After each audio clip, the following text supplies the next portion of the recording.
Hi, it's me again with Corel Draw Tips and Tricks, and this is part two of rotating something equally around an item. The person got back to me, he's got an 8.5 inch circumference that he wants a bolt hole that's 0.53 equally spaced 3 times. So I'm going to hit P and put it in the center of the page. I'm going to hold down the Shift key and I'm going to select my other circle, and then I'm going to hit the letter T like Tom or top. I've changed my nudge distance to 0.001, which doesn't really matter in this case because what we're going to do, we're going to move it with a control button. I'm going to start moving it, then I'm going to hold down the control button and it'll click on the quadrant.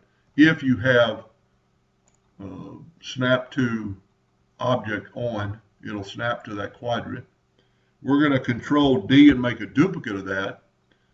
We're going to click on it twice, and I'm going to move my I've already done this, so I'll move my rotation to the center. We're going to rotate it 120 degrees, which is 1/3, and then I'm going to control D again, and it put it at 240, and then you would just delete this, so you have 4 equal spots, or 3 equal spots around this disc to drill bolt holes. Anyway, I truly hope that helped him, and maybe you gathered something, and thank you for watching.